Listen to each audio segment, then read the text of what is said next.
আমরা যে চাইনিজ রেস্টুরেন্টে গিয়ে চাইনিজ পাস্তাটা খাই, একই পাস্তা কিন্তু আমরা ঘরে তৈরি করে নিতে পারি খুব অল্প সময়ে, অল্প উপকরণে, অল্প খরচে। আর এই পাস্তাটা তৈরিতে থাকবে কিন্তু চাইনিজ রেস্টুরেন্টের গোপন টিপসও। তো সেই সহজ রেসিপিটি আজকে আপনাদের সাথে শেয়ার করব। একদম হুবহুব চাইনিজ রেস্টুরেন্টের মতো করে পাস্তা রেসিপি। তো সরাসরি পাস্তা রেসিপিতে যাব।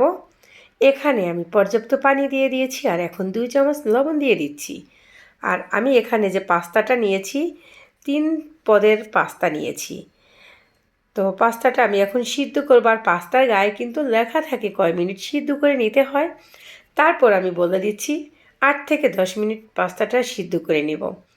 তো পাস্তাটা সিদ্ধ হয়ে গিয়েছে, নামিয়ে একটা সাইডে রেখে দিয়েছি। এখন আমি একটা কড়াই বসিয়ে দিয়েছি, এতে দিয়ে দিয়েছি 1 চামচ রসুন একদম কুচি করে নেওয়া, আর তেল দিয়ে দিয়েছি 4 চামচ। আর এই যে আমি চিকেনটা দিচ্ছি, এই চিকেনটা আগে থেকে সিদ্ধ করে নেওয়া, গোলমরিচ গুঁড়ো, আদা রসুন পেস্ট এবং লবণ দিয়ে তারপরে আমি গ্রেট করে নিয়েছি।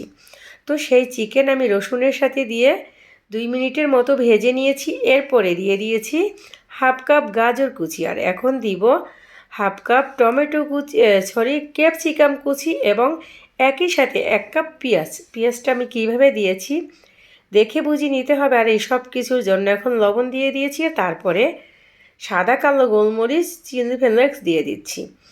আর এখানে কিন্তু আমি বেশি একটা মশলা দিব না, কারণ চাইনিজ যে পাস্তাটা ওটায় কিন্তু বেশি একটা মশলা থাকে না।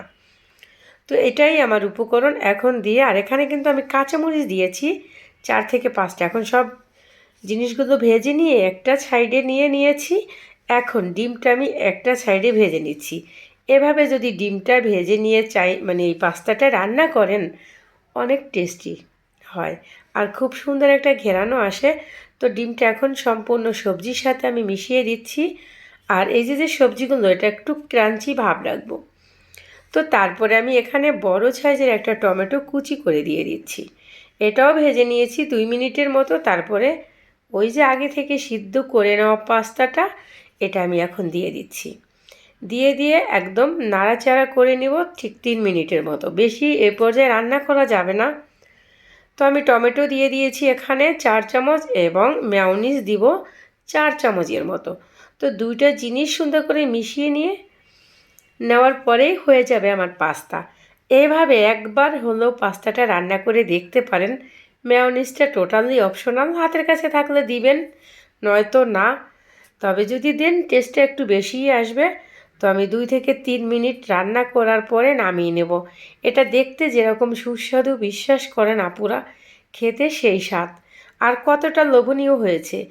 এতটুকু চাইনিজ পাস্তা যদি আপনারা চাইনিজ রেস্টুরেন্টে খেতে যান, অন্তত পক্ষে আপনাকে 1000 টাকা গুনতে হবে। তবে বাসায় যদি তৈরি করে নেন, 2 থেকে 300 টাকা খরচ করলে এটা পুরো পরিবার একদম পার্টি করে মতো খাওয়ার একটা পাস্তা রেসিপি। তো দেখেন এখন আমি একটা প্লেটে নিয়ে নিচ্ছি। আর এটা বিশ্বাস করেন যেরকম লোভনীয় দেখতে, খেতেও সেই রকম টেস্টি। আর আমি সবসময় কম মশলা দিয়ে রান্না করতে পছন্দ করি, কারণ মশলাটা আমার তেমন পছন্দ না। তো যদি রেসিপিটা ভালো লাগে অবশ্যই ফ্যামিলি অ্যান্ড ফ্রেন্ডের সাথে শেয়ার করবেন। আর নিজেরাও একবার হলো এই রেসিপিতে পাস্তাটা করে খেতে পারেন।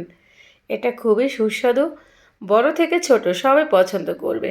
তো রেসিপিটা এই পর্যন্তই। পরবর্তীতে কোনো না কোনো রেসিপি নিয়ে আপনাদের মাঝে হাজির হয়ে যাব। সে পর্যন্ত খোদা হাফেজ অ্যান্ড বাই। সবাই ভালো থাকবেন, সবাই সবার জন্য দোয়া করবেন।